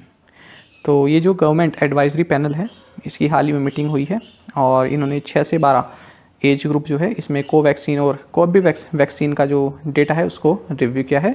साथ ही ये भी कहा है कि जो गैप है सेकेंड डोज और प्रिकॉशन डोज के बीच में उसको 9 मंथ से घटाकर 6 मंथ कर देना चाहिए। Which company will invest $5 lakh in partnership with UN Women to advance women's economic empowerment in Asia and the Pacific? Asia और प्रशांत क्षेत्र में महिलाओं के आर्थिक सशक्तिकरण को आगे बढ़ाने के लिए कौन सी कंपनी संयुक्त राष्ट्र महिला के साथ साझेदारी में $5 लाख अमेरिकी डॉलर का निवेश करेगी? ऑप्शंस आपके सामने है। सही आंसर ऑप्शन सी है, लिंक्डइन।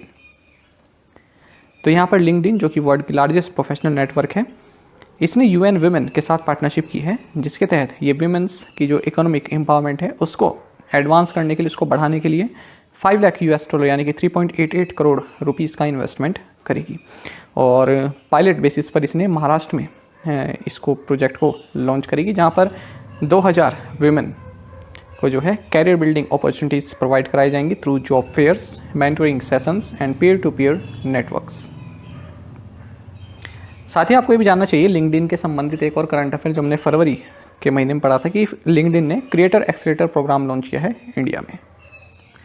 बाकी लिंक्डइन के बारे में आप जानते हैं, हेडक्वार्टर्स कैलिफोर्निया यूनाइटेड स्टेट्स में है। सीईओ है Ryan Roslansky. Which country has blocked India's proposal to list Lashkar e Taiba Jamaat ud Dawa deputy chief Abdul Rehman Makki as UN security council designated terrorist? पूछ रहे हैं कि किस देश ने लश्कर-ए-तैयबा जमात-उल-दवा के उप प्रमुख अब्दुल रहमान मक्की को संयुक्त राष्ट्र सुरक्षा परिषद द्वारा नामित आतंकवादी के रूप में सूचीबद्ध करने के भारत के प्रस्ताव को रोक दिया है? ऑप्शंस आपके सामने है। सही आंसर ऑप्शन बी है, चाइना। तो देखिए भारत ने चाइना को स्लैम किया। स्लैम मतलब क्रिटिसाइज किया है, खरी खोटी सुनाई है, इस तरह से बोलते हैं स्लैम को, है ना। तो क्यों स्लैम किया है? क्योंकि जो लश्कर-ए-तैयबा है, जमात-उल-दावा है, इसके जो डिप्टी चीफ है ये अब्दुल रहमान मक्की, तो इसको UN security council designated terrorist यहाँ पर घोषित करने के लिए भारत ने जो प्रपोजल रखा था उसको चाइना ने ब्लॉक कर दिया है। आपको बता दें जो 26/11 मुंबई 26/11 अटैक मास्टरमाइंड है हाफिज़ सईद, उसका ये रिलेटिव है। What is the theme for international day of yoga 2022? अंतर्राष्ट्रीय योग दिवस 2022 का विषय यानी कि थीम क्या है? ऑप्शंस आपके सामने है। सही आंसर ऑप्शन सी रहेगा, योगा फॉर ह्यूमैनिटी।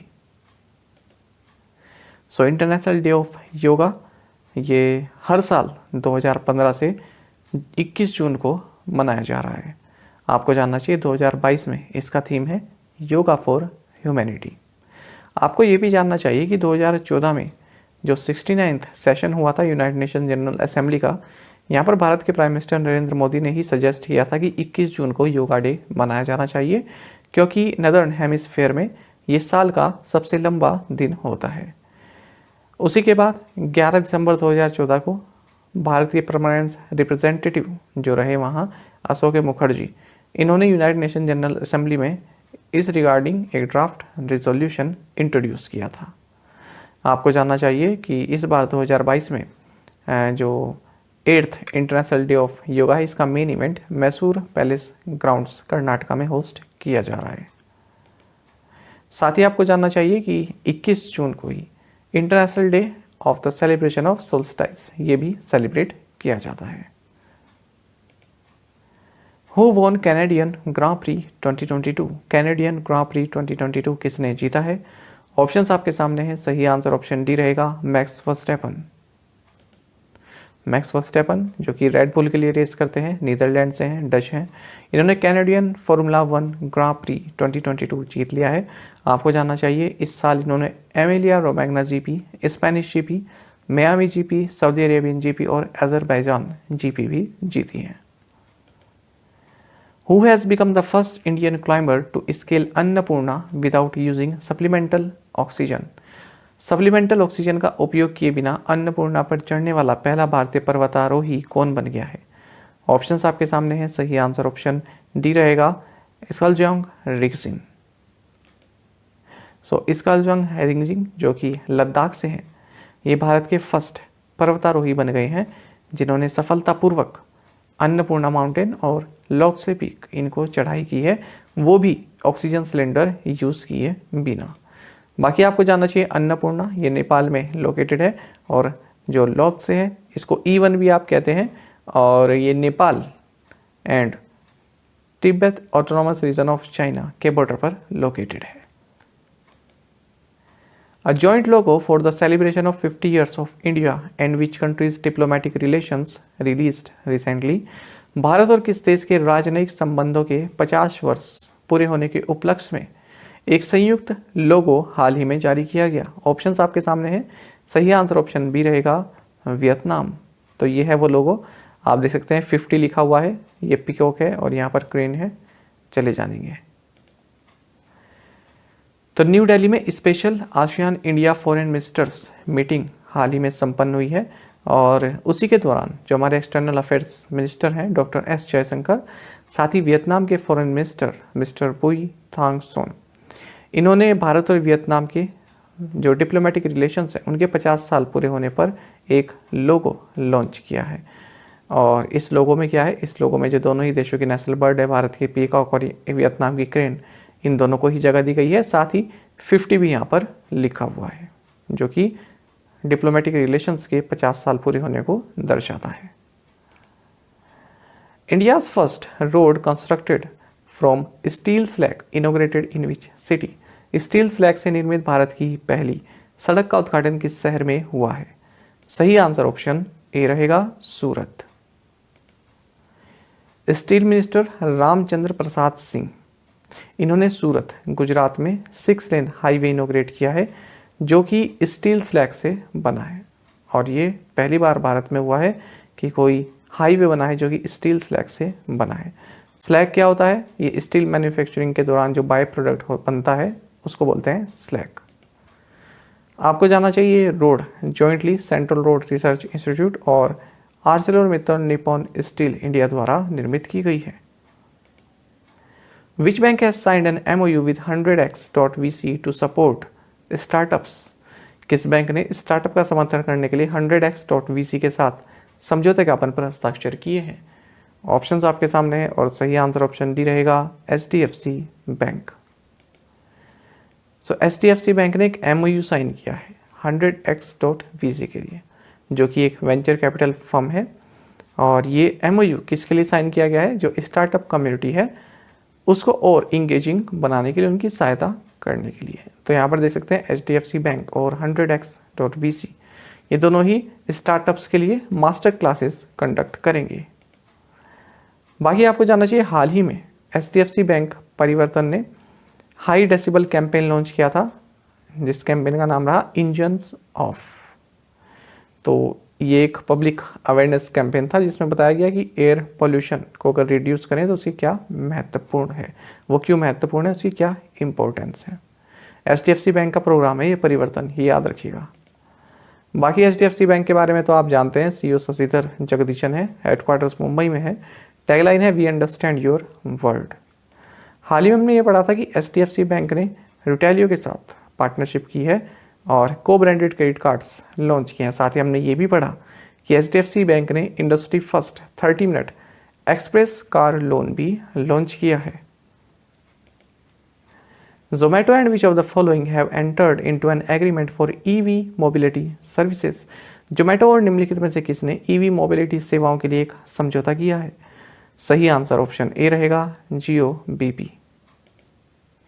तो Zomato एंड जियो BP जो कि जॉइंट वेंचर है between Reliance industries limited and BP के बीच में, इन्होंने एक MOU साइन किया है। अब ये किस लिए किया है? तो देखिए एक प्लेज है the climate groups EV100 initiative of 100% EV fleet by 2030। तो इस तरह की एक प्लेज है, तो उसके प्रति Zomato का जो कमिटमेंट है उसको पूरा करने के लिए Zomato के साथ जियो BP ने MOU साइन किया है, फिर साझेदारी की है। Zomato के बारे में आप जानते हैं हेडक्वार्टर्स गुरुग्राम हरियाणा में है, CEO दीपेंद्र गोयल है। 3-day literature fest Unmesha held in which city? 3 दिवसीय साहित्य उत्सव उन्मेषा किस शहर में आयोजित किया गया? ऑप्शंस आपके सामने हैं। सही आंसर ऑप्शन सी है शिमला। तो इंडिया का लार्जेस्ट लिटरेचर फेस्टिवल को कहा गया है। तो उन्मेषा फेस्टिवल ऑफ एक्सप्रेशन, ये 3 दिन का लिटरेचर फेस्टिवल रहा जो हिमाचल प्रदेश के शिमला में आयोजित किया गया। किसके द्वारा? Union ministry of culture, Sahitya academy और Himachal Pradesh department of language and culture के द्वारा। Which bank has acquired 9.9% stake in Svakarma finance? किस बैंक ने स्वकर्मा फाइनेंस में 9.9% हिस्सेदारी का अधिग्रहण किया है? ऑप्शंस आपके सामने हैं। सही आंसर ऑप्शन सी है, डीबीएस बैंक इंडिया, लिवमोर बैंकलेस। तो डीबीएस बैंक इंडिया लिमिटेड ने स्वकर्मा फाइनेंस में 9.9% स्टेक एक्वायर कर लिए है। स्वकर्मा क्या है? ये एक नॉन बैंकिंग फाइनेंशियल कंपनी है। बाकी डीबीएस बैंक इंडिया के बारे में अगर जाने तो MD and CEO Surjit Shome है। इसका हेडक्वार्टर्स भारत में मुंबई में है। हाल ही हमने एक महत्वपूर्ण करंट अफेयर भी पढ़ा था, पहले देख लीजिए कि इसकी टैगलाइन है लिव मोर बैंकलेस, जैसा कि मैंने आपको पहले ही बताया। ये करंट अफेयर हमने पढ़ा था डीबीएस बैंक इंडिया संबंधित कि ईज माई ट्रिप ने डीबीएस बैंक इंडिया के साथ मिलकर ग्रीन डेबिट कार्ड लॉन्च किया है। The Reserve Bank of India has cancelled the licence of which state based Millath cooperative bank limited? भारतीय रिजर्व बैंक ने किस राज्य स्थित मिलत सहकारी बैंक लिमिटेड का लाइसेंस रद्द कर दिया? ऑप्शंस आपके सामने है। सही आंसर ऑप्शन बी है, कर्नाटका। तो रिजर्व बैंक ऑफ इंडिया ने कर्नाटक बेस्ड मिलत कोऑपरेटिव बैंक लिमिटेड इसका लाइसेंस रद्द कर दिया है क्योंकि इसके पास इनएडिक्वेट कैपिटल नहीं है, साथ ही अर्निंग प्रोस्पेक्ट्स भी इसके जो है नील है। Which state has emerged as the largest state in terms of the outstanding portfolio of microfinance loans? Microfinance ऋणों के बकाया पोर्टफोलियो के मामले में कौन सा राज्य सबसे बड़ा राज्य बनकर उभरा है? सही आंसर ऑप्शन सी है, तमिलनाडु। तो देखिए, यदि हम in terms of the outstanding portfolio of microfinance loans की बात करें तो यहाँ पर तमिलनाडु ने वेस्ट बंगाल को डिस्प्लेस कर दिया है और पहली पोजीशन पर पहुँच गया है। तो ये रिपोर्ट जारी की गई है micro finance institutions network MFIN के द्वारा और ये फिजिकल ईयर 21-22 का जो Q4 है उसके लिए लॉन्च की गई। इसमें कहा गया है कि जो ग्रोस लोन पोर्टफोलियो है तमिलनाडु का सबसे ज़्यादा है 36,806 करोड़। उसके बाद फिर बिहार है, तीसरे नंबर पर वेस्ट बंगाल है। G33 ministerial meeting held in which city? G33 मंत्री स्तरीय बैठक किस शहर में आयोजित की गई? ऑप्शंस आपके सामने है। सही आंसर ऑप्शन डी रहेगा, जेनेवा, स्विट्जरलैंड। आप सभी जानते हैं, हमने पढ़ा था कि जेनेवा स्विट्जरलैंड में 12th world trade organization ministerial meeting संपन्न हुई है और उसी के साइड लाइन में G33 मिनिस्ट्रियल मीटिंग भी संपन्न हुई। आपको जानना चाहिए G33 जिसे आप the friends of special products in agriculture के नाम से जानते हैं, ये एक कोलिशन है, ये एक समूह है developing and least developed countries के बीच में, एग्रीकल्चर से संबंधित है, ये याद रखिएगा। साथ ही आपको जानना चाहिए नाम तो G33 है पर इसमें 48 मेंबर नेशंस हैं जिनमें China, Cuba, India, Indonesia, Nigeria, Pakistan जैसी कंट्रीज़ भी शामिल हैं। Which country has decided to abolish mandatory death penalty? किस देश ने अनिवार्य मृत्युदंड को समाप्त करने का निर्णय लिया है? सही आंसर ऑप्शन बी है, मलेशिया। यह है मलेशिया। तो मलेशिया ने कहा है कि हम जो मैंडेटरी डेथ पेनल्टी है उसको अबलिश कर रहे हैं। आपको बता दें मलेशिया में कई मामलों में डेथ पेनल्टी सुनाई जाती है including murder and terrorism. Malaysia के बारे में जाने तो कैपिटल कुआलालंपुर है, करेंसी मलेशियन रिंगिट है। Prime minister Narendra Modi released a book titled भारतीय संविधान अनकही कहानी। Who has authored it? प्रधानमंत्री नरेंद्र मोदी ने भारतीय संविधान अनकही कहानी नामक पुस्तक का विमोचन किया है। इसे किसने लिखा है? ऑप्शंस आपके सामने है। सही आंसर ऑप्शन डी है, राम बहादुर राय। तो राम बहादुर राय द्वारा एक पुस्तक लिखी गई है जिसका नाम है भारतीय संविधान अनकही कहानी। इसको रिलीज किया गया है प्राइम मिनिस्टर नरेंद्र मोदी के द्वारा। Which city is the most expensive to live in according to a new global wealth and lifestyle report from the Julius Baer group? Julius Baer group की रिपोर्ट के अनुसार रहने के लिए सबसे महंगा शहर कौन सा है? ऑप्शंस आपके सामने है। सही आंसर ऑप्शन सी है, शंघाई, चाइना। तो यहाँ पर जूलियस बेयर ग्रुप्स की 2022 global wealth and lifestyle report जारी की गई।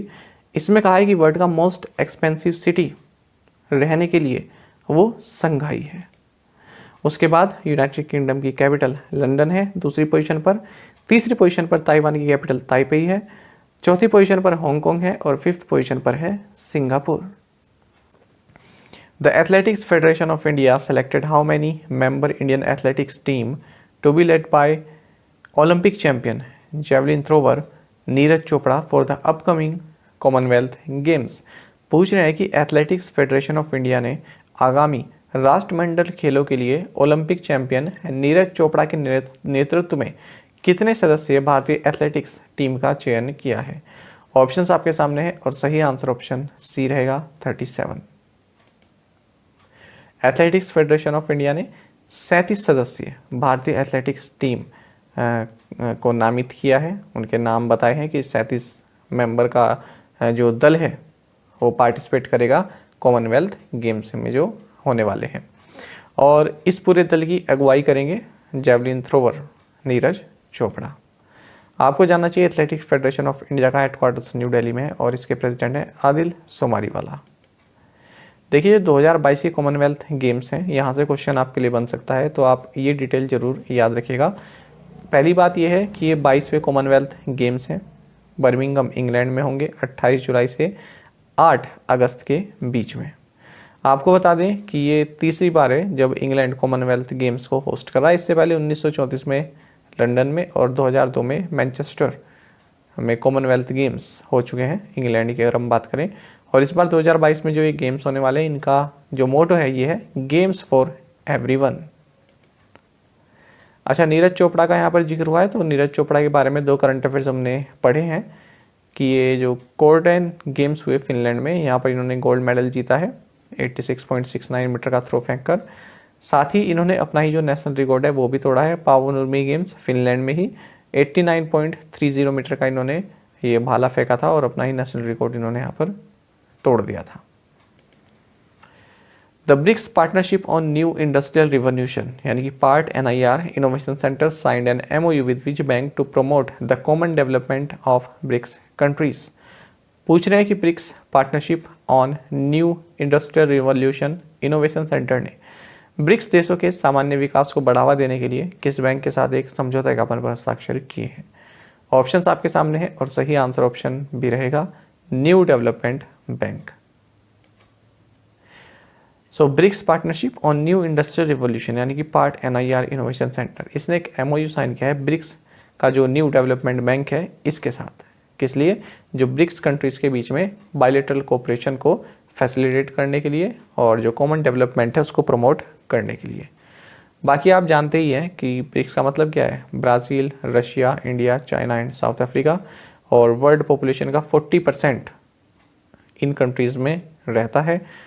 और साथ ही आपको जानना चाहिए जो ये BRICS part NIR innovation centre है ये साल 2020 में ज़ियामिन में जो है लॉन्च किया गया था। और जो NDB है न्यू डेवलपमेंट बैंक, इसका हेडक्वार्टर संघाई में है। ब्रिक्स नेशंस द्वारा इसको इस्टेब्लिश किया गया है और ये बैंक जुलाई 2015 में फॉर्मली ओपन हुआ था। National payments corporation of India signed a memorandum of understanding with Lycra network for acceptance of UPI and RuPay cards in which country. पूछ रहे हैं कि national payments corporation of India ने किस देश में UPI और रुपे कार्ड की स्वीकृति के लिए लाइक्रा नेटवर्क के साथ एक समझौता ज्ञापन पर हस्ताक्षर किए हैं। ऑप्शंस आपके सामने है और सही आंसर ऑप्शन भी रहेगा फ्रांस। तो देखिए आप सभी जानते हैं कि सिंगापुर, UAE, नेपाल और भूटान, अब इनके बाद जो भारत का यूनिफाइड पेमेंट इंटरफेस है UPI और रुपे कार्ड्स हैं ये अपनी सर्विसेज प्रोवाइड कराएगा फ्रांस में। बाकी इन कंट्रीज में तो सर्विस प्रोवाइड ये करा ही रहा है। तो देखिए जो NPCI इंटरनेशनल पेमेंट्स लिमिटेड है ये national payments corporation of India NPCI की इंटरनेशनल आर्म है। इसने एक MOU साइन किया है लाइक्रा नेटवर्क ऑफ फ्रांस के साथ। किस लिए? For acceptance of UPI and RuPay cards in France. बाकी देखिए जब ये घोषणा हुई PIB में तो उसी के साथ जो मिनिस्टर हैं यहाँ पर उन्होंने एक ये बयान भी दिया था जो कि यूरोप का जो बिगेस्ट स्टार्टअप कॉन्फ्रेंस है विवा टेक 2020 इसमें भारत को country of the year recognise किया गया है। जो वैष्णव जी हैं उन्होंने ये बयान दिया इसमें। Which countries Hamad international airport has won the award for the world's best airport? किस देश के हमद इंटरनेशनल एयरपोर्ट ने विश्व के सर्वश्रेष्ठ हवाई अड्डे का पुरस्कार जीता है? ऑप्शंस आपके सामने है। सही आंसर ऑप्शन ए है कतर। तो कतर का जो हमद इंटरनेशनल एयरपोर्ट है ये वर्ल्ड का बेस्ट एयरपोर्ट है, ऐसा कहा है स्काईट्रैक्स ने, जो कि यूके बेस्ड कंसल्टेंसी फर्म है। और उसके बाद दूसरे पोजीशन की अगर हम बात करें तो जापान, टोक्यो जापान का हानेडा एयरपोर्ट है। उसके बाद तीसरी पोजीशन पर है सिंगापुर का चांगी एयरपोर्ट। अच्छा, इसमें ये भी कहा गया है कि जो फाइनेस्ट रीजनल एयरपोर्ट है इंडिया और साउथ एशिया में, ये काम्पेगौड़ा इंटरनेशनल एयरपोर्ट बेंगलुरु है। बाकी टॉप 5 आप यहाँ से देख सकते हैं। Which district was ranked first in the second edition of awards for excellence in district skill development planning organised in new Delhi? नई दिल्ली में आयोजित जिला कौशल विकास योजना में उत्कृष्टता पुरस्कारों के दूसरे संस्करण में किस जिले को प्रथम स्थान दिया गया है? ऑप्शंस आपके सामने है। सही आंसर ऑप्शन बी रहेगा राजकोट। देखिए, न्यू दिल्ली में awards for excellence in district skill development planning, इसका सेकंड एडिशन ऑर्गेनाइज किया गया और 30 डिस्ट्रिक्ट्स को यहाँ पर अवार्ड दिए गए हैं, क्योंकि स्किल डेवलपमेंट के लिए उन्होंने इनोवेटिव प्रैक्टिसेस अपनाई हैं। तो इसमें पहली पोजीशन पर गुजरात का राजकोट डिस्ट्रिक्ट रहा है, फिर असम का काचार और फिर महाराष्ट्र का सतारा डिस्ट्रिक्ट तीसरी पोजीशन पर रहा है। 5 high courts in the country are getting new chief justices. The high court of which of the following states does not form part of the list? पूछ रहे हैं कि देश के 5 उच्च न्यायालयों को नए मुख्य न्यायाधीश मिल रहे हैं, निम्नलिखित में से किस राज्य का उच्च न्यायालय इस सूची का हिस्सा नहीं है? ऑप्शंस आपके सामने है। सही आंसर ऑप्शन सी रहेगा कर्नाटक। तो देखिए, उत्तराखंड है, तेलंगाना, हिमाचल प्रदेश है, राजस्थान है और गुवाहाटी है। कर्नाटक नहीं है इसमें। तो सेंट्रल गवर्नमेंट ने 5 हाई कोर्ट्स में नए चीफ जस्टिस की अपॉइंटमेंट को अप्रूव कर दिया है, क्लियर कर दिया है। साथ ही जो तेलंगाना की चीफ जस्टिस है सतीश चंद्र शर्मा, इनको दिल्ली हाई कोर्ट में ट्रांसफ़र कर दिया गया है। तो देखिए, 5 हाई कोर्ट्स के नए चीफ जस्टिस जो अपॉइंट किए जा रहे हैं वो उत्तराखंड के हैं, हिमाचल प्रदेश के हाई कोर्ट के हैं, राजस्थान, गुवाहाटी और तेलंगाना हाई कोर्ट के हैं। नाम अगर हम देखें तो पूछ लेते हैं कभी कभी कि कौन बने हैं चीफ जस्टिस नए। तो देखिए, जस्टिस विपिन संघी ये चीफ जस्टिस बने हैं उत्तराखंड हाई कोर्ट के। बात करें जस्टिस अमजद ए सैयद, ये हिमाचल प्रदेश हाई कोर्ट के चीफ जस्टिस बने हैं। राजस्थान हाई कोर्ट के चीफ जस्टिस एस सिंधे बने हैं। जस्टिस रश्मिन मनहर भाई छाया ये गुवाहाटी हाई कोर्ट के चीफ जस्टिस बने हैं। जस्टिस उज्जवल भुयान ये तेलंगाना हाई कोर्ट के चीफ जस्टिस बने हैं। India qualified for the FIFA Nations Cup 2022 for the first time ever. The event is set to be held in which country? Bharat ने पहली बार FIFA Nations cup 2022 के लिए क्वालिफाई किया है। यह इवेंट किस देश में आयोजित होने वाला है? ऑप्शंस आपके सामने है। सही आंसर ऑप्शन डी रहेगा डेनमार्क। तो देखिए, भारत ने FIFA नेशंस कप 2022 के लिए पहली बार क्वालिफाई किया है और ये जो इवेंट है ये कोपेनहेगन डेनमार्क में खेला जाएगा 27 से 30 जुलाई के बीच में। Prime minister Narendra Modi inaugurated the centre for brain research and laid the foundation stone for Bagchi Parthasarathy multi speciality hospital at which institute? पूछा है कि प्रधानमंत्री नरेंद्र मोदी ने सेंटर फॉर ब्रेन रिसर्च का उद्घाटन किया और बागची पार्थसारथी मल्टी स्पेशलिटी अस्पताल की जो आधारशिला है वो किस संस्थान में रखी है? सही आंसर यहाँ पर ऑप्शन डी है IISc बेंगलुरु। तो देखिए, प्राइम मिनिस्टर नरेंद्र मोदी ने IISc बेंगलुरु में सेंटर फॉर ब्रेन रिसर्च इसका उद्घाटन किया है, इनोग्रेट किया है, जबकि Bagchi Parthasarathy multi speciality hospital इसकी आधारशिला रखी है। तो अंतर होता है दोनों में। इनोग्रेट मतलब कोई भवन बनकर तैयार हो गया उसका रिबन काटना, फाउंडेशन स्टोन का मतलब होता है आधारशिला रखना, उसकी नींव रखना ताकि वो बन सके। बाकी आपको जानना चाहिए, इन्होंने यहीं पर इसी कैंपस में IISc बेंगलुरु कैंपस में doctor BR Ambedkar school of economics का नया कैंपस भी इनोग्रेट किया है। साथ ही यहाँ पर भारत रत्न डॉक्टर BR अम्बेडकर का स्टैचू भी अनवेल किया है और 150 IITs को एज अ टेक्नोलॉजी हब में अपग्रेड किया गया है। Minister of state for tribal affairs and Jal शक्ति विश्वेश्वर तुरु inaugurated the 20th folk fair and 13th कृषि फेयर 2022 इन विच सिटी। जनजातीय मामलों और जल शक्ति राज्य मंत्री विश्वेश्वर टुडू ने किस शहर में 20वें लोक मेले और 13वें कृषि मेले 2022 का उद्घाटन किया? ऑप्शन आपके सामने, सही आंसर ऑप्शन ए है पुरी। तो पहली बात तो ये जानना चाहिए, minister of state for tribal affairs and Jal Shakti हैं विश्वेश्वर टुडू। इन्होंने 20th folk fair, national tribal folk song and dance festival, साथ ही साथ 13वें कृषि फेयर 2022 इसको पूरी उड़ीसा में इनोग्रेट किया है। World music day celebrated on which day? विश्व संगीत दिवस किस दिन मनाया जाता है? सही आंसर ऑप्शन सी है जून 21। तो देखिए वर्ल्ड म्यूजिक डे 21 जून को ही सेलिब्रेट किया जाता है और सबसे पहले 1982 में फ्रांस में इसको सेलिब्रेट किया गया था। आपको जानना चाहिए इस बार 2022 में इसका थीम है म्यूजिक ऑन द इंटरसेक्शंस। और साथ ही आपको भी जानना चाहिए वर्ल्ड म्यूजिक डे, इसी डे के उपलक्ष्य में संगीत नाटक अकेडमी ने ज्योतिर्गमय, जो रेयर म्यूजिकल इंस्ट्रूमेंट्स होते हैं, है ना, उनसे संबंधित एक आयोजन किया जिसका नाम रखा ज्योतिर्गमय। तो जो म्यूजिकल इंस्ट्रूमेंट्स हैं उनको बजाकर दिखाया गया, रेयर म्यूजिकल इंस्ट्रूमेंट्स जो होते हैं। An Indian 5G test bed is to be established at the Military College of Telecommunication Engineering, Mhow in collaboration with which IIT? पूछ रहे हैं कि military college of telecommunication engineering Mhow में किस IIT के सहयोग से एक भारतीय 5G टेस्ट बेड स्थापित किया जाना है? ऑप्शंस आपके सामने हैं, सही आंसर ऑप्शन बी रहेगा IIT मद्रास। तो देखिए military college of telecommunication engineering Mhow Madhya Pradesh, तो यहाँ पर एक Indian 5G test bed establish किया जाएगा Indian institute of technology Madras के साथ मिलकर। तो इसी के लिए एक MOU साइन किया गया है चेन्नई में। टेस्ट बेड मतलब एक वो 5G का एक नेटवर्क प्रोवाइड करा देना, एक 5G का मतलब एक ऐसा एक एरिया बना देना जहाँ पर 5G आपका उपलब्ध रहे। तो अब जो ये टेस्ट बेड है ये इंडियन आर्मी को सहायता करेगा कि इसलिए जो अपना ऑपरेशनल यूज़ है खासकर की बॉर्डर्स पर, तो वहाँ पर ये अपनी 5G टेक्नोलॉजी को यूटिलाइज कर सकता है Indian army. The prime minister Narendra Modi dedicated to the nation the main tunnel of length dash kilometre and 5 underpasses of Pragati Maidan integrated transit corridor project.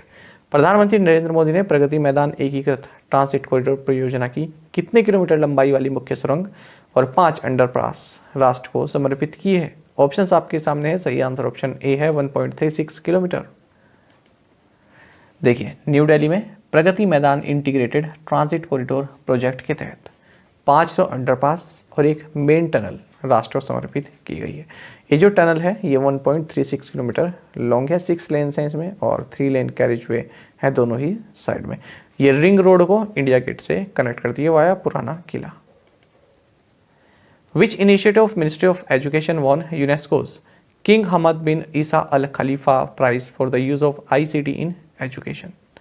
शिक्षा मंत्रालय किस पहल ने शिक्षा में ICT के उपयोग के लिए यूनेस्को राजा हमद बिन ईसा अल खलीफा पुरस्कार जीता है? ऑप्शन आपके सामने है, सही आंसर ऑप्शन सी है PM ई विद्या।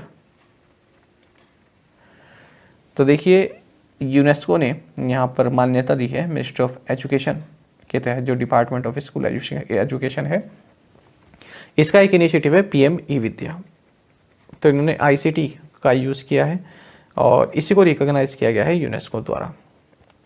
तो देखिए आपको ये जानना चाहिए कि PM ई विद्या जो है ये आत्मनिर्भर भारत अभियान का एक हिस्सा है और 17 मई 2020 को मिनिस्ट्री ऑफ एजुकेशन द्वारा इसको लॉन्च किया गया था, शुरू किया गया था।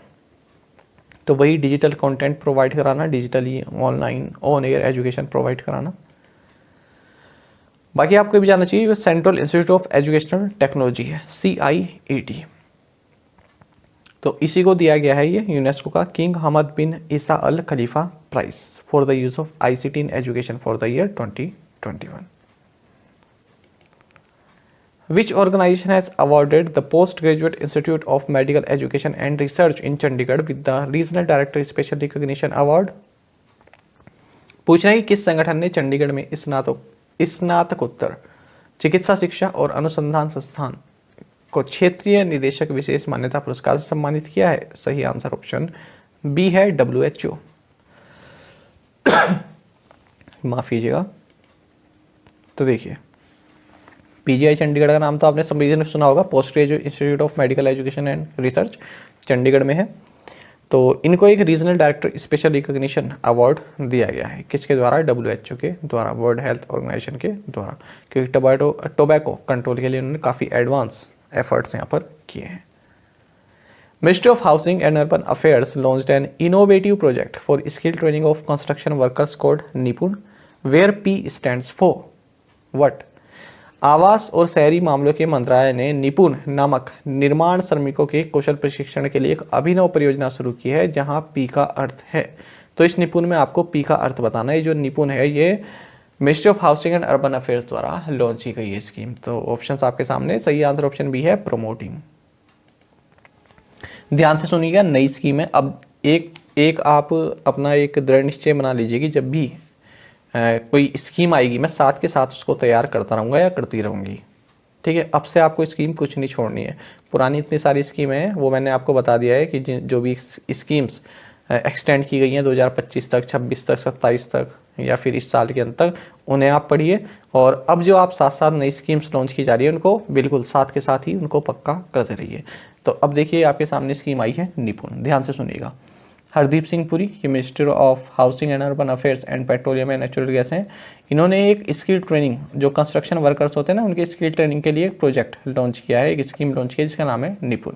निपुण की फुल फॉर्म याद रखिएगा, national initiative for promoting up skilling of निर्माण वर्कर्स। तो ये जो निपुण है, ये जो ministry of housing and urban affairs की जो दीनदयाल अंत्योदय योजना, नेशनल अर्बन लाइवलीहुड मिशन, इसके अंडर इसको लॉन्च किया गया है, जहाँ पर 1 लाख कंस्ट्रक्शन वर्कर्स को ट्रेन किया जाएगा और इस तरह की उनको वर्क अपॉर्चुनिटी प्रोवाइड कराएगी कि वो फॉरेन कंट्रीज में भी जा सके। बाकी इसके बारे में आपको जानना चाहिए दीनदयाल अंत्योदय योजना के बारे में कि ये 2014-15 से इम्प्लीमेंट की जा रही है। एक सेंट्रली स्पॉन्सर्ड स्कीम है और इसका मकसद वही है कि जो अर्बन पुअर हाउस होल्ड्स हैं उनकी जो गरीबी है उसको रिड्यूस किया जाए।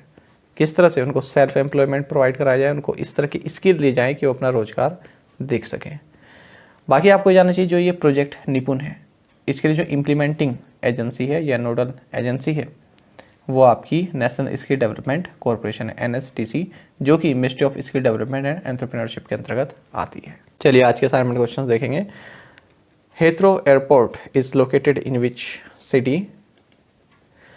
Which section of the Banking Regulation Act 1949 pertains to the doorstep banking? तो doorstep banking के संबंधित कौन सी सेक्शन है बैंकिंग रेगुलेशन एक्ट 1949 की? कौन सी सेक्शन डोरस्टेप बैंकिंग के बारे में बताती है? Payments infrastructure development fund was operationalised by the RBI on which date? कब से ये ऑपरेशनलाइज्ड किया गया था? PM Narendra Modi inaugurated Kranti Gatha, a newly created gallery for Indian revolutionaries at which place? और 5th क्वेश्चन है हमारा कि prime minister Narendra Modi launch the first ever chess olympiad torch relay to trigger off the countdown to the sports biggest event. The torch relay will pass through how many Indian cities before culminating at Mahabalipuram on July 27? महत्वपूर्ण question है, answer जरूर दीजिएगा। कोशिश करें कि 5 के answer आप जरूर प्रोवाइड करें। साथ ही करंट अफेयर्स फंडा को आप टेलीग्राम पर भी ज्वाइन कर सकते हैं। यहाँ पर रेगुलर वीडियो अपडेट्स और करंट क्विज़ हम आप सभी के लिए डालते रहते हैं। साथ ही डिस्कशन ग्रुप में आप किसी भी क्वेश्चन का सॉल्यूशन पा सकते हैं। दोस्तों, यहाँ पर हमारे करंट अफेयर्स की प्लेलिस्ट दी गई है, इसको आप जरूर देखें और अपने दोस्तों के साथ, फेलो एस्पिरेंट के साथ हमारे करंट अफेयर्स को शेयर जरूर करें। आज का ये सेशन आपको कैसा लगा कमेंट बॉक्स में जरूर बताइएगा। Thank you guys.